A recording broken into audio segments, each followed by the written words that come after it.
Բարև ձեզ, ողջունում եմ ձեզ մարտական եղբայրությունից, ես Հրանտ Տեր-Աբրամյանն եմ, սա քաղաքական օրագիծ։ Ինչպես բոլորդ երևի լսել եք, գիտեք, ես մի քանի օր առաջ, ուրեմն Գյումրու նորընտիր քաղաքապետը Վարդան Ղուկասյանը պատասխանելով լրագրողներից մեկի հարցին, ասաց, որ ինքը ոչ միայն դեմ չի, այլ կողմ է այսպես կոչված այդ միութենական պետությանը Բելարուսի մոդելով։ Ինչը բնականաբար տես քննարկումների, վրդովմունքների առարկա դարձավ։ Եվ այն վրդովմունքը բնական է, հասկանալի է, բայց իհարկե նաև սա եւս մի անգամ առիթ օգտագործեցին, որ այ տեսեք ովքեր են գալիս, եթե դուք չընտրեք այսօրվա իշխանությանը, չաջակցեք այսօրվա իշխանության կուրսին, տեսեք ովքեր են գալիս եւ փաստորեն նորից այսպես փորձում են քարոզչականով ներկայացնել, որ այսօրվա իշխանությունը անկախության ուրեմն կողմից է, իսկ եւ սպառնում է մեզ, եթե չենք իրենց աջակցում, սպառնում է ուրեմն միութենական պետություն։ Դե մենք խոսել ենք նրա մասին, որ իրականում այս հակադրությունը արհեստական է, բայց այսօր այս թեման կփորձենք եւ մի քիչ ավելի ուրեմն լայն բացենք։ Հիմա խնդիրը հետեւյալն է, ինչը որ Վարդան Ղուկասյանը ասում է եւ բնականաբար երևի ավելորդ է շեշտել մեր վերաբերմունքը այդ գաղափարին, միութենական պետության, մարտական եղբայրության վերաբերմունքը նկատի ունեմ եւ անձամբ ինձ, բայց այն ինչ որ Վարդան Ղուկասյանը ասում է, իրական Նիկոլ Փաշինյանը անում է, կամ առնվազն, եթե մեղմ ավելի փորձենք ձևակերպել, նախապատրաստում է իր քայլերով այն, ինչի մասին խոսում է Վարդան Ղուկասյանը, այսինքն հենց միութենական պետությունը։ Հիմա տեսնենք թե ինչպես, որովհետեւ բնականաբար ես կարծում եմ էլի շատերը կզարմանան, գուցե շատերը նաև զայրանան, բայց մենք սրա մասին խոսել ենք, այս ամեն ինչի մասին խոսել ենք, բայց ես չեմ հոգնելու, իրոք չեմ հոգնելու կրկնել նորից ու նորից, թեկուզ նույն բաները լինեն, որովհետև նախ այս պետք է մեր գլխի մեջ իրոք մեղվի, այս բանը, հա, եւ երկրորդը, որովհետև քարոզչական դաշտի մեծ մասը, տեղեկատվական դաշտի մեծ մասը լրիվ այլ օրակարգերով է առաջ շարժվում եւ մենք այո ստիպված ենք շատ բաներ կրկնել, որտեղ շատ քիչ մարդ է դրա մասին խոսում։ Ուրեմն հիմա տեսնենք թե ինչպես է Նիկոլ Փաշինյանը անում այն, ինչի մասին խոսում է Վարդան Ղուկասյանը եւ եւս մի անգամ համոզվենք, որ այս հակադրությունը, այս երկբևեռ համակարգը կեղծ իրականում պատրանքային է, ոչ մի հակադրություն էլ չկա։ Ուրեմն առաջինը իրական Հայաստանի կոնցեպցիան։ Մենք շատ անգամ ասել ենք, խոսել ենք նրա մասին, որ այն ինչը որ Նիկոլ Փաշինյանը ներկայացնում է որպես իրական Հայաստան եւ միակ լեգիտիմ Հայաստան եւ Հայաստանի միակ լեգիտիմ սահմաններ, դա փաստացի ոչ այլ ինչ է, քան սովետական Հայաստանը։ Այդ սահմանները, որը ինքը, այսպես ասած, համարում է սրբություն եւ միակ լեգիտիմ, դա սովետական Հայաստանի սահմաններն են, ոչ երրորդ հանրապետության սահմաններն են, այսպես կոչված երրորդ հանրապետության, ոչ առաջին հանրապետության, այլ հենց սովետական Հայաստան եւ այստեղ մենակ սահմանների հարցը չի, ես էլ եւս մեկ անգամ շեշտեմ, այլ ընդհանրապես պետության լեգիտիմության հարցը, որտեղ պետությունը եւ իր սահմանները ըստ էության նույն բանն են, պետությունը սկսվում է սահմաններից։ Եվ եթե դու ասում ես, որ միակ լեգիտիմ սահմանները այս սրանք են, սովետական Հայաստանի սահմանները, փաստացի դու ասում ես, որ միակ լեգիտիմ եւ միակ իրական, իրենց լեզվով ասած, հայկական պետությունը դա սովետական Հայաստանն է։ Սա մեկ։ Երկրորդը, երբ որ խոսում են եւ այս վերջերս էլ Նիկոլ Փաշինյանը հենց օրերս էլի հաստատեց, ասաց, որ ինքը անձամբ կողմ է նրան, որ անկախության հռչակագրի հղումը սահմանադրությունից հանվի։ Ավելին, ոչ միայն սահմանադրությունից հանվելու մասին ինքը ասաց, այլ ասաց, որ կրկնեց իր միտքը, որ ինքը անկախության հռչակագիրը էս վերջերս, չգիտեմ, մի տարի առաջ թե երբ նորից կարդացել է, ընթերցել է եւ համոզվել է, որ դա այսպես ասենք լավ անկախության հռչակագիր չի, այլ չգիտեմ, ինքը նույնիսկ ասում է, այդ հռչակագրով Հայաստանը անկախություն չի ունենա։ Թե այդ բառախաղը իր հիմնավորում է, այդ բառախաղը հիմա մեզ հետաքրքիր փաստով մենք ստանում ենք հետեւյալը, որ հրաժարում անկախության հռչակագրից։ Հիմա ինչ հիմնավորումով, չգիտեմ, ասենք, որտեղ այնտեղ հիշատակվում է Արցախի եւ Հայաստանի վերամիավորումը, թե որովհետեւ Նիկոլ Փաշինյանին դուր չի գալիս այդ հռչակագիրը, չգիտեմ ինչ որ բանով, այդ հիմնավորումները էական չեն, փաստն է կարևոր։ Մենք ընդ որում բնականաբար դա նաեւ Ադրբեջանի ուլտիմատումի հետևանքն է, այլ բոլորս հասկանում ենք, փաստով նաեւ որ մենք հրաժարվում ենք անկախության հռչակագրից։ Էլի շատ ենք խոսացել, բայց պետք է գիտակցենք, ժողովուրդ ջան, որ անկախության հռչակագիրը մեր պետության ընդհանրապես գոյության իրավական հիմքն է, հիմքերի հիմքն է։ Չկա դրանից ավելի խոր հիմք, որտեղ նույնիսկ անկախության հանրաքվեն չի 91 թվականին, որտեղ հանրաքվեն հակառակ անկախության հռչակագրի հիմքով է։ Եվ եթե դու այդ հիմքերի հիմքը հանում ես, Ընդհանրապես անհասկանալի է լինում, թե ինչ պետություն ես դու եւ ինչ պետություն է գոյություն ունեցել, ուրեմն վերջին այդ արդեն 34-35 տարվա մեջ, 90-91 թվականներից սկսած ամբողջ քո այս պետականությունը հարցի տակ ես դնում եւ սա կատակ չի, որովհետեւ ես որքան հասկանում եմ եւ նաեւ փորձում եմ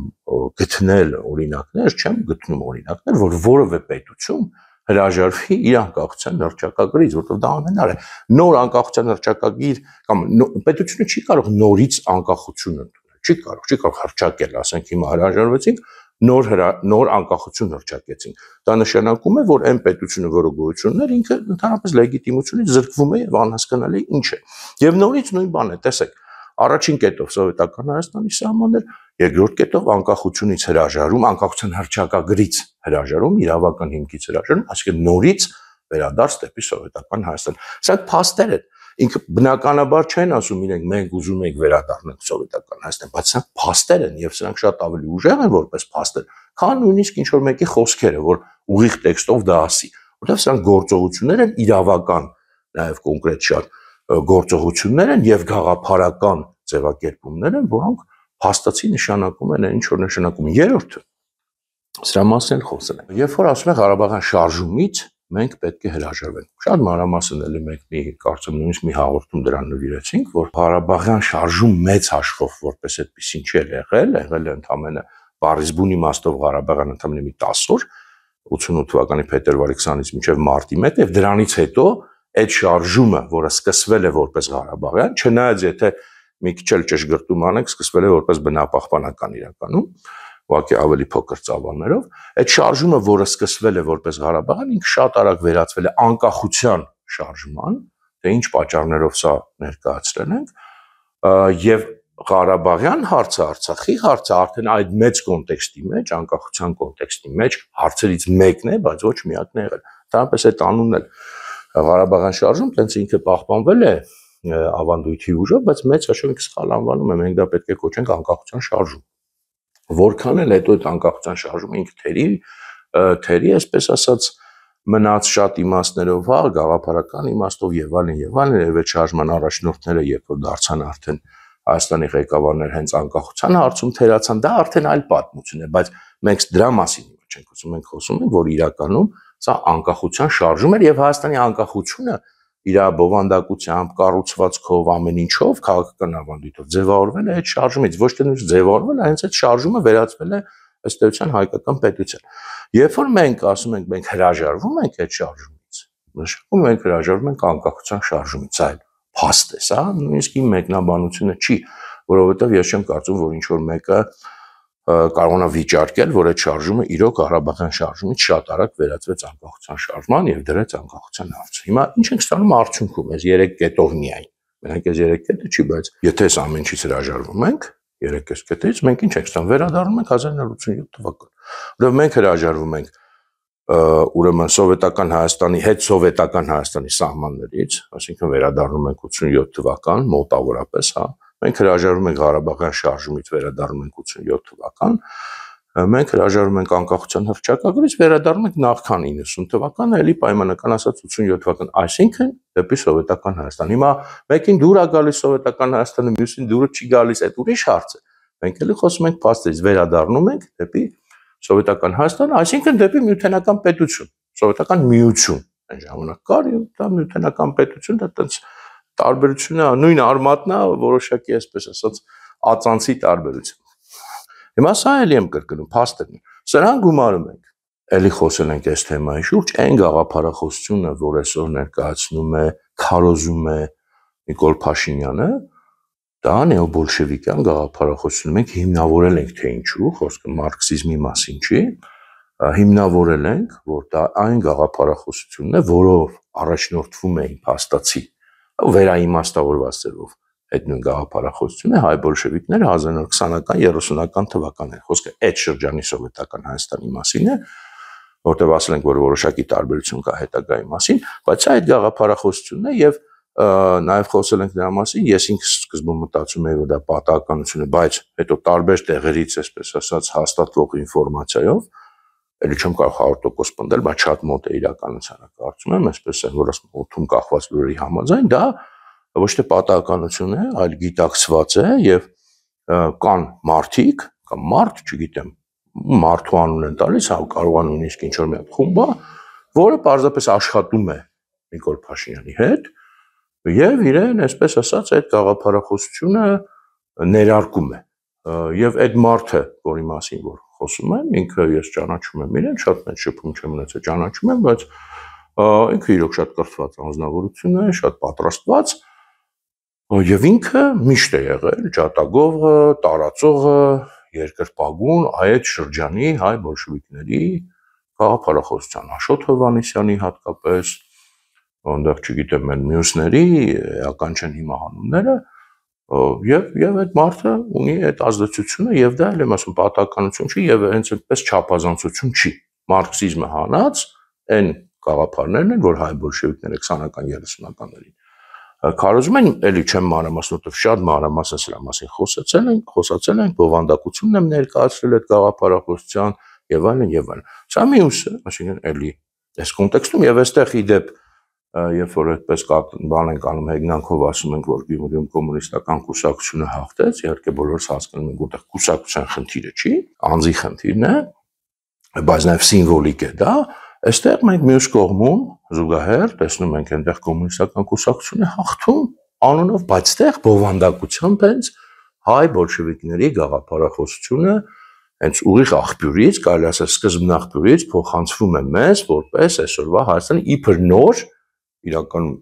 շատ հին 100 տարվա գաղափարախոսություն, որպես իրական Հայաստանի գաղափարախոսություն եւ ձևակերպվում է դեպ հետաքրքիր անունների համընկումներ կա։ Դեղել է Վարդան, ստեղել է Վարդան։ Այդ խորհրդատուն լավ անունը ասեմ Վարդան է, այսպես ասենք։ Մնացածը արդեն դուք կարող եք հետաքրքրվել թե ինչ Վարդանի մասին է խոսքը, բայց երկուսն էլ Վարդան են, մեկը կոմունիստ Վարդան, մյուսը նեոբոլշևիկ Վարդան։ Վերջերս էլ հանրային խորհրդի անդամ կարծեմ դարավ։ Հիմա այս ամեն ինչը ուրեմն միութենական դեպի պետություն վերադարձի առումով, բայց այս թեման բնականաբար ինքը պատահական թեմա չի ընդհանրապես, այս միութենական պետության թեման, գիտեք, որ տարիների ընթացքում այս վերջի շրջանի մասին է խոսքը ժամանակ առ ժամանակ բարձրացվել է, հետո առերևույթ մոռացվել է, հիմա կարծես թե տեսնենք տենց վերակենդանացման միտումներ ունի եւ այս առումով մենք եւս մի անգամ պետք է շեշտենք ամենակարևորը, որ իհարկե սա ոչ միայն պատահական չի, այլ սա ընդհանրապես ամենագլխավոր եւ կարելի ասել միակ թեման է վերջին արդեն առնվազն 9 տարվա 2016 թվականից սկսված, որովհետեւ այո, ամբողջ այս պատերազմը, որը 16 թվականից սկսվել է եւ այսօր շարունակվում է, ինքը ըստ էության միութենական պետության, ասենք ասենք միութենական պետության համար կամ միութենական պետության պատերազմն է, մեծաշով իր էությամբ։ Դրանից շատ ենք սրա մասին խոսել, ասել են, որ անկախության պատերազմ է, եւ հասկացողները կարծում հասկացել են, որ ինչի մասին է խոսքը, ինչի հենց անկախության պատերազմ։ Հիմա ավելի էսպես բան ձևով ասենք, միութենական հենց պետության համար պատերազմն է 2016-ից սկսած, սա երբեք չի եղել զուտ հայ-ադրբեջանական պատերազմ, իհարկե նաև հայ-ադրբեջանական է, երբեք չի եղել միայն Ղարաբաղյան պատերազմ, այլ ինքը հենց ի սկզբանե իր ամբողջ իմաստը եղել է այն, որ Ռուսաստանի փորձը, ձգտումը, ծրագիրը վերականգնելու այդ իր նախկին գերիշխանությունը հետսովետական տարածքում, այդ թվում հարավային Կովկասում եւ հենց միայն այս կոնտեքստում է հնարավոր եղել Ղարաբաղյան այս պատերազմի, Ղարաբաղյան կոնֆլիկտի այսպես ասած ապասառեցումը, այս ուրեմն կոնտեքստի մեջ է կարողացել Իլհամ Ալիևը իր ծրագրերը արդեն զուտ Ադրբեջանի ծրագրերը ներգծել եւ ստանալ ուրեմն չգիտեմ, կոպիտ ասած թույլտվությունը ռազմական գործողությունների եւ ոչ միայն թույլտվությունը, այլ ըստ էության աջակցությունը, քաղաքական աջակցությունը։ Եվ միասնական պլան է սա եղել, սա միայն ադրբեջանական պլան չէ, սրա մասին է շատ ենք խոսել, այսօր ռուտ ամփոփում ենք այս ամեն ինչը մի պատկերի մեջ ենք բերում, սա էլի ճիշտ նույնն է, ինչ որ եղել է 1920-21 թվականներին, որտեղ նույնպես չի եղել ուղղակի պարզապես հայ-թուրքական օրինակ պատերազմ, 1920 թվականին, այլ դա եղել է պատերազմ, որի մեծ էությունը եղել է նա, որպեսզի Հայաստանը մտնի այդ այն ժամանակվա միության մեջ, սովետական միության մեջ։ Սովետական միություն բառից բուն իմաստով հենց 1920-ին չկար, 22-ին ստեղծեց, բայց էական չի, այսինքն խոսքը էության մասին է, հա, process-ի, որպեսզի մտնի այդ ռուսական գերիշխանության գոտի եւ այդ 1920-21 թվականի դեպքերը այդ իմաստն են ունեցել, այլ ոչ թե զուտ հայ-թուրքական կամ զուտ հայ-ադրբեջանական, նույն ձևի եւ այն ինչին մենք ականատես ենք եղել, ելի նույն էսեությունը ունի եւ սրա մասին էլ չգիտեմ, եթե նայել եք այդ իմ ռուս-թուրքական վանդակ շարքում պատմական մասը ես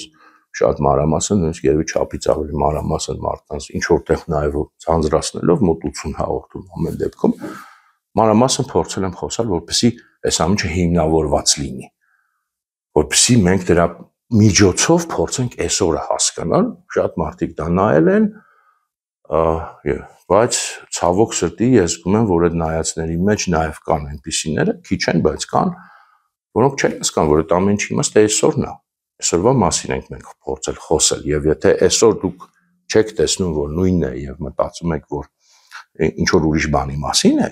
այսինքն որ օրինակ Ղարաբաղյան սա պատերազմ է եղել եւ հնարավոր է Արցախից հրաժարվելով ստանալ խաղաղություն,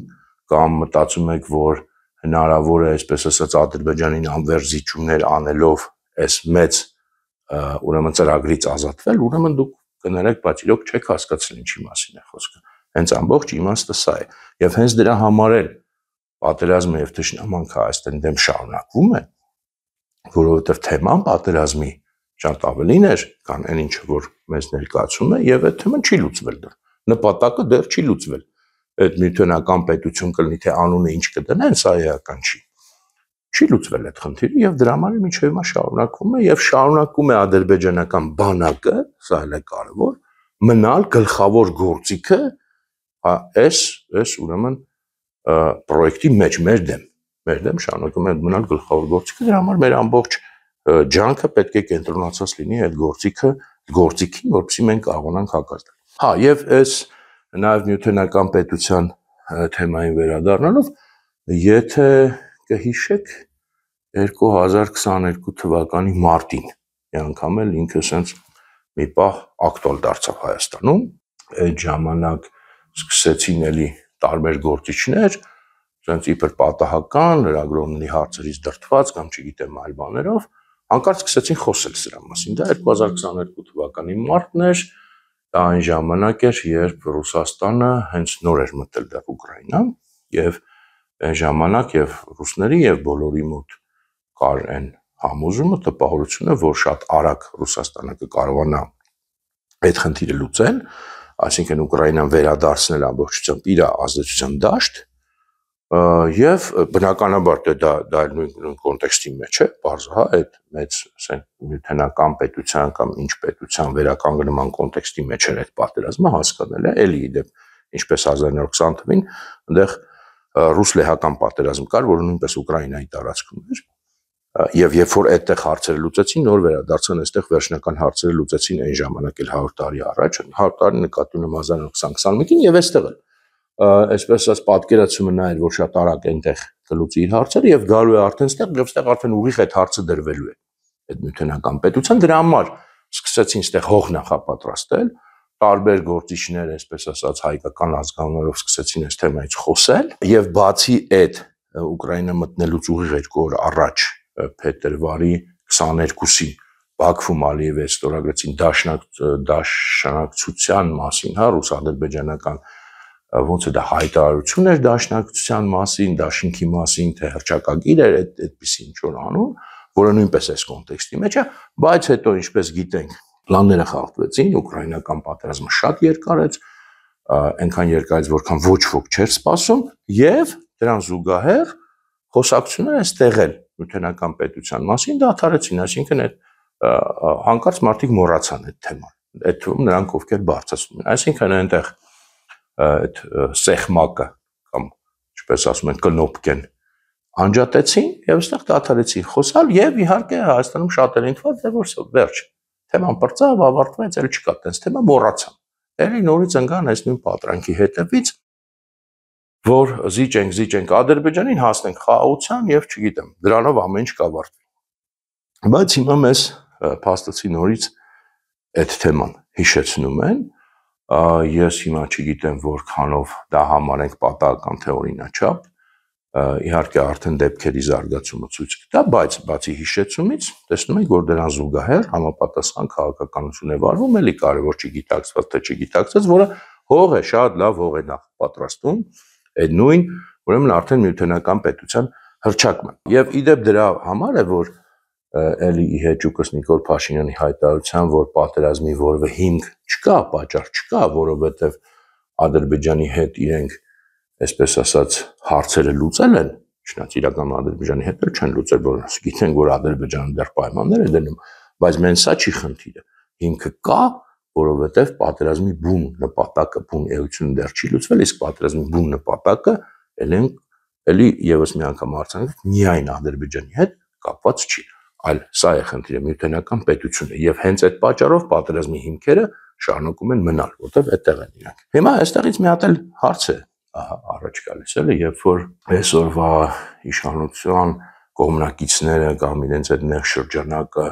խոսում են, որ այդպես իրենք անկախության կողմնակից են եւ շատերը եւի անկեղծորեն համարում են, որ իրոք իրենք անկախության կողմնակից են, դա ամեն դեպքում մարդուն դժվար է, էլի, տենց ինքը իրան խոստովանի, ասի ես իմ երկիր, չնայած տենց մարդիկ էլ կան, բայց ամեն դեպքում դա այդքան հեշտ չի, բնականաբար ավելի տենց հոգեբանական կոմֆորտ է համարել, որ ինքը անկախության ոչ միայն կողմնակից, այլ պայքարում է անկախության համար, ուրեմն չար ուժերի դեմ։ Հիմա հարց է ծագում, եթե գա այն պահը, եւ եթե իրոք մի օր վերջապես հասկանանք, որ այդ անկախության խնդիրը տենց ուղղակի խոսքերով լուծվող չի, այստեղ անկախության պատերազմ է, անկախության պայքար է, եւ երբ որ գա այդ պահը, որ իրոք անուն անկախության վճռական պայքարի է պետք դուրս գալ, այդ թվում ռազմական գործողություններ են սկսվելու, այդ թվում պատերազմ է լինելու, արդեն պարզբուն իմաստով մենք միշտ ասում ենք, որ պատերազմը ավելին է, քան ռազմական գործողությունը, բայց այն ռազմական գործողությունների տեսքով, երբ որ սկսվի, դուք ինչպես եք պատկերացնում, որ այսօրվա ձեր պաշտպանած կառավարությունը, ես նույնիսկ իրենց չեմ հարցնում, ձեզ եմ հարցնում, կողմնակիցներին, որտեղ ամենայն դեպս ձեր մեջ հաստատ ազնիվ մարդիկ կան, իրենց չեմ հարցնում։ Ինչպես եք պատկերացնում, ինչպես եք կոչ անելու ժողովրդին դիմադրելու, պայքարելու, պատերազմելու հանուն իր անկախության։ Դուք իրոք չեք հասկանում, որ այսքան քարոզչությունից հետո, որը տարվել է, որ մենք թույլ ենք, ռեսուրսներ չունենք, ինչպես մենք կարող ենք կռվել, մենք պետք է ամեն գնով խուսափենք պատերազմից, բոլոր պահանջները կատարենք, որ ում երեխեքի հաշվին եք այդ պատերազմը վարելու, то չգիտեմ այդ ամեն ինչի այդ ամբողջ քարոզը խաղաղության դարաշրջան ենք գնում, որ մեր միակ նպատակը խաղաղությունն է, ամենակարևոր նպատակը խաղաղությունն է, որտեղ իդեպ, երբ որ դուք ասում եք ամենակարևոր նպատակը խաղաղությունն է, խաղաղությունը իրոք շատ կարևոր է, բայց ամենակարևոր նպատակը անկախությունը պետք է լինի։ Եթե խաղաղություն է, արդեն դուք հրաժարվել եք անկախությունից, եթե առաջի տեղում խաղաղությունն է, որտեղ եթե պետք լինի հանուն անկախության կռվել, ուրեմն կպարզվի, որ խաղաղությունը չի, չէ՞ առաջին նպատակը։ Ինչպես եք դուք այդքանից հետո, այդ ամբողջ քարոզչությունից հետո, այդ ամբողջ գաղափարախոսությունը 180% աստիճան շրջելու եւ ասելու դե հիմա պետքա կռվենք։ Ո՞նց պետք է կռվենք։ Թույլ ենք, չենք կարող կռվել։ Ում երեխեքի հաշվին պետք է կռվենք։ Բա խաղաղության դարաշրջան էին գնում։ Այսինքն իրականում դուք նախապես արդեն անկախությունից հրաժարվել եք, որովհետև իհարկե դա շատ անիրատեսական է նախ պատկերացնել, որ նման շրջադարձ հնարավոր է կատարել եւ արդյունավետ դա լինի։ Եվ երկրորդը իհարկե ես գրեթե վստահ եմ, որ նման կոչ չի լինելու, այլ շատ པարզ դրամաբանորեն բխած այս ամբողջ գաղափարախոսությունից շատ པարզ բխում է, որ իհարկե եթե անկախության հարցը ռեալ դրվի, ոչ թե խոսքերով, վճռական դրվի, կամ անկախություն կամ պայքար, կամ անկախություն կամ կռիվ, հենց նույն այսօրվա կառավարությունը նույն ձևով հիմնավորելու եւ ասել չենք կարող։ Ոնց որ հիմա ասում են դե այն ժամանակ էլ սխալվում ենք, ասում ենք Արցախը Հայաստան է, բայց սխալվեցինք։ Հիմա էլ կպարզվի որ սխալվել են, դե մտածեցի, կարդացի, հասկացա, կրթվեցի, որ չէ, այդ անկախությունը կարող մեզ այդքան էլ պետք չի, ու համել այդ նյութենական պետությունը այդքան էլ վատ բան չի, կզարմանաք, որ այդպես լինի, ես հեչ չեմ զարմանա։ Կամ մի 2-3 օր կարելի է այդ էլ է սցենար, մի 2-3 օր մի քիչ այսպես ասած պայքար լինի, ոնց որ 23 թվականին Արցախում արեցին, որ ամեն դեպքում չլինի, որ տենց առանց կռվի հանձնեցին։ Սցենարավորված 1 օր, այսպես ասած, դիմադրություն եղավ,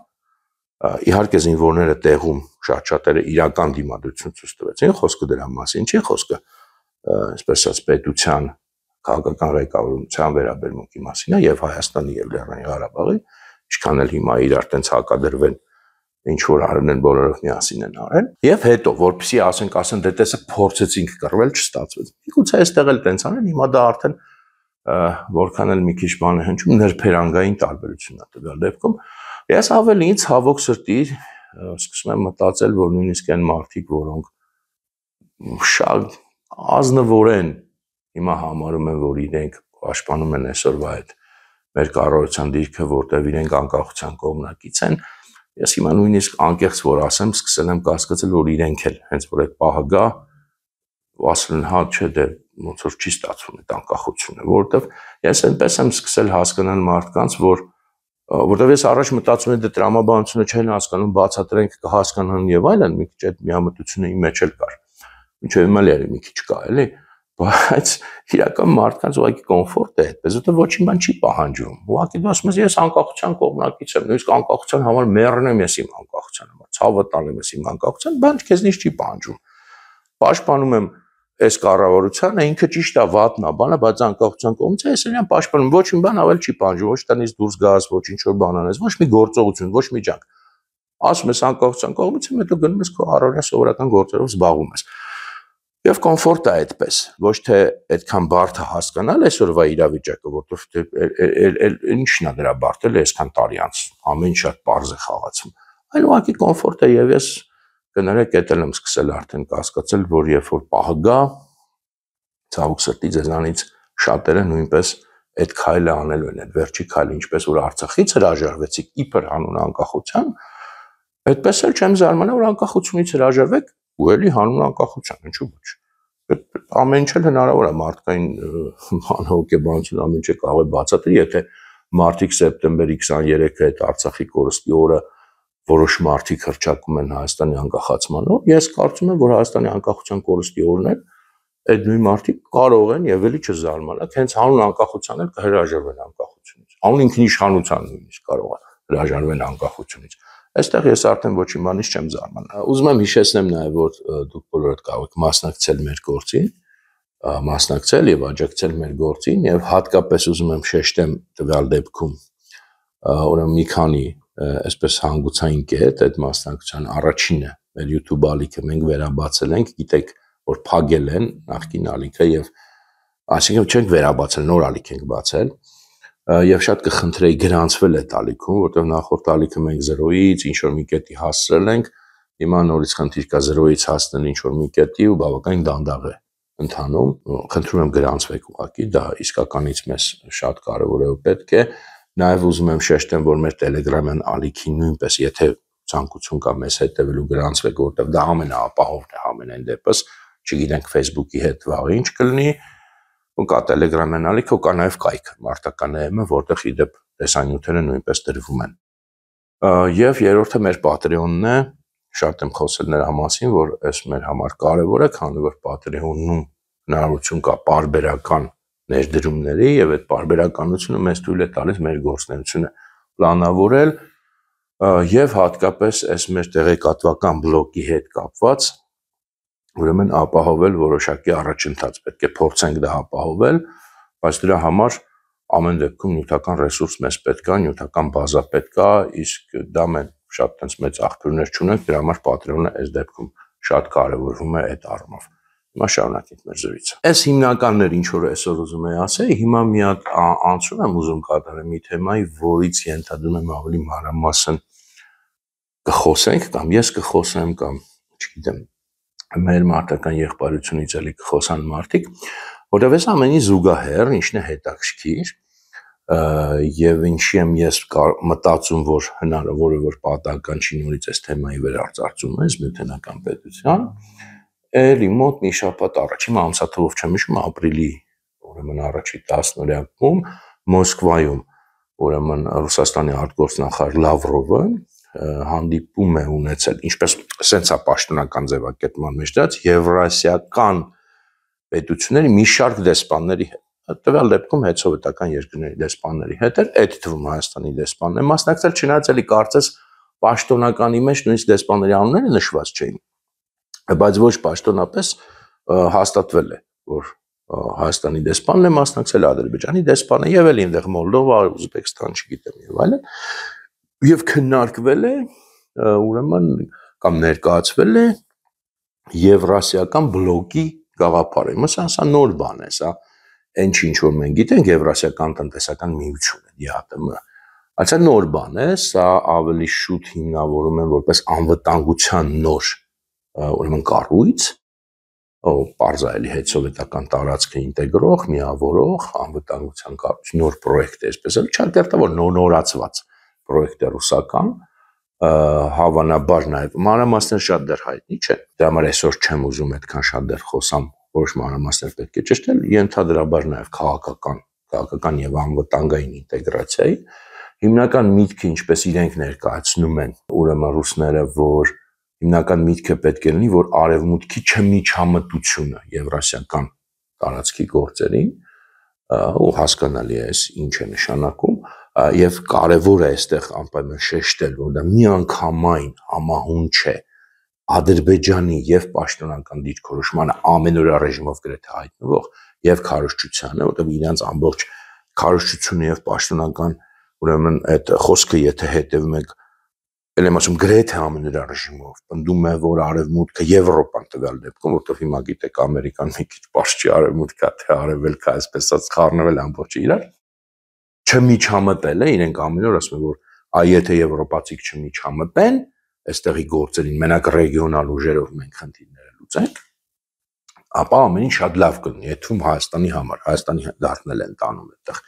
այնպես չի որ բան չեն ասում, Հայաստանի համար էլ այդպես լավ.